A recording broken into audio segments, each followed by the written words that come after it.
Recorder, remain seated. I'm recording. Please no smoking of any kind during the tour, and be prepared. Our tour will feature loud noises, sudden tram movements, fire effects, and many water effects. Have your cameras out for great photo opportunities, but watch out so they don't get wet.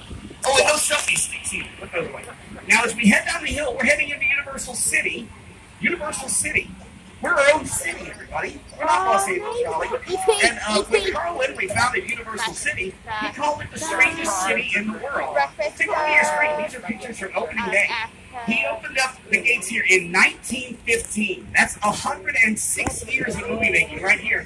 And you take a look to your right, that's not fake. That's a real fire station. We have our own fire station, our own sheriff's station. Lots of things just like every other city. Except unlike your city, our city is all about making movies, TV shows, cool stuff like that. Now, you can see these pictures from opening day. It's pretty cool. Back then, guests would pay 25 cents to get on the ride. They get a free chicken dinner, too. And they could cheer for the good guys and the bad guys because we were making silent movies. No microphones, no sound. Well, a lot has changed. We don't make silent movies anymore. So we have to build some structures called sound stages. Think of a soundstage as like a giant warehouse or barn, about 98% soundproof. The largest soundstage on the lot is right here to your left. That's Soundstage 12. Up until this year, that was the home of The Voice. Anytime you watch The Voice on NBC, with the big studio audience, that's where they filmed it. Now The Voice has moved to another soundstage. This building was built in 1925. In 1931, that was Frankenstein's laboratory. In the classic black and white magazine, that was Dracula's castle in those classic monster movies. Have you ever seen a movie called Jurassic Park? Yeah.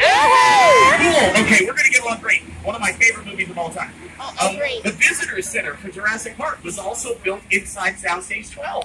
Have you ever seen a movie called Scarface? Yeah, I heard it. None of the kids. Okay, but Scarface's mansion, you know the big shootout? That was also Soundstage 12. The same building was all of those locations. Oh, wow. It gives you an idea of how versatile these spaces are. Now, coming up here on the left, you're going to see stages 16 and 17. Actually, Bel Air, the show I was telling you about, is filming in stage 19. Stage 16 and 17, these used to be, about a year ago, these were Cloud 9 for NBC Superstore. Anytime you were in the Superstore, you were actually in these buildings. About 2 weeks ago, these buildings were Bayside High School, Saved by the Bell on Peacock. Right now, these sound stages are being used by Hacks, Season 2. It's going to be on HBO. So they're filming in there right now. As soon as one show ends, another show comes right in. So there's always something happening in these sound stages. Now, Superstore was such a big production. The Superstore took up 3 sound stages, 16, 17. And over here on your left, behind the Space Camp, Soundstage 21. Okay, I mentioned earlier, I'm a huge Jurassic Park fan. Okay, so you're going to hear some Jurassic Park stories. Remember the scene in Jurassic Park where the kids were stuck up in the tree with Dr. Grant and the veggie stores sneezed on her and covered her with dinosaur snot? Remember that? I do. Guess what? They filmed that scene inside this building, Soundstage 21, to your left. Think about that for a second. They built the trees. They built the dinosaur. Everything you see in that scene was right inside Soundstage 21. That gives you an idea of the kind of space we're talking about in there.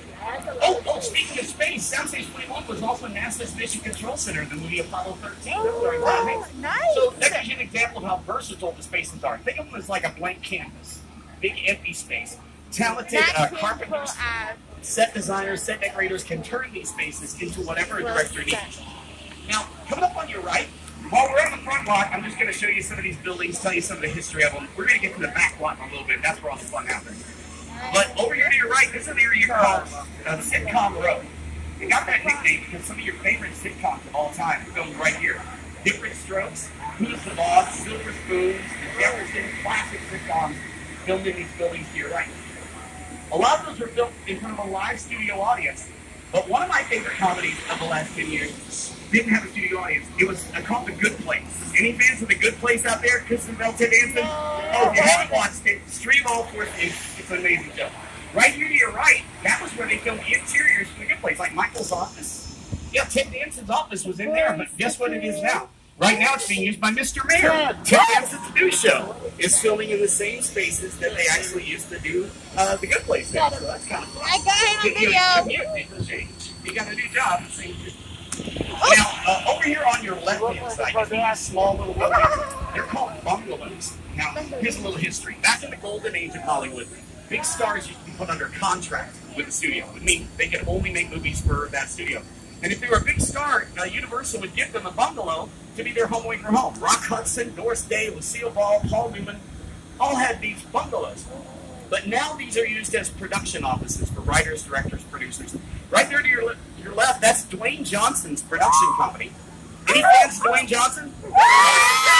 When he's not out saving the world, this is where he comes to work. He has an office right here on the back lot where they plan out the next productions that his production company is going to work on, TV shows and movies. Now, right here to your left, 5195, that's the most famous bungalow in all of Hollywood. That was the office of Sir Alfred Hitchcock. He's a legend in Hollywood, master of suspense. Early in his career, Steven Spielberg was offered that bungalow to be his office. He turned it down. He picked another bungalow because he felt like that was just too much pressure to put on a young director. You think you're going to be the next Sir Alfred Hitchcock. But I think Steven Spielberg has lived up to that pressure. I think he's actually had an amazing career so far. Oh, right here to the left, that's where they filmed Kenan Season 2 in stages 22 and 23. That was also the home of World of Dance. Jennifer Lopez's dance competition filmed in there. And before that, Will and Grace. The last few seasons of Will and Grace filmed inside of Soundstage 22 and 23 as well. So a lot of really cool things filmed in these sound stages. When one show ends, another show comes in. Now, I got a little news. See, they're setting up for tomorrow. They're going to start filming some scenes for Rutherford Falls and for Kenan inside of our Metro set. So right now, we're not going to be able to drive through our Metro set. But I do want you to have your cameras ready because we're going to very quickly go by. And to your left, take a picture of New York Street. You'll recognize New York Street through a lot of different TV shows, movies, commercials. It's going to be here on your left, right here as we go by. And you can see they've got some stuff out there. They're prepping it for filming. We're going to start tomorrow. That's why the trams can't go through there. But if you've ever seen Back to the Future, Hill Valley, the courthouse, that was also part of our Metro set. It's right behind New York Street. If you're a Marvel fan, I know I'm a Marvel fan, like Captain America, the first Avenger, when he got the super soldier, he chased the Nazi up to the airstream. They filmed part of that right here on our lot. We rented out our studio to Marvel so they can film part of their movie on our back lot. Director of Small World in the Universal back lot. In fact, I want to introduce you to one right now. His name is Peter Jackson. He's the director of the Lord of the Rings trilogy, the Hobbit trilogy, and King Kong. The original King Kong maybe direct movies so that Now entering time for the Caribbean.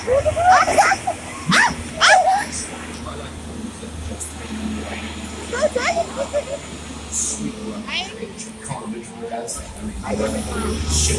everybody, have your 3D glasses ready. I need to ask you to please stay seated, hold on to your belongings. The trip to Skull Island can get a bit bumpy. Also, please turn off your cameras and your cell phones.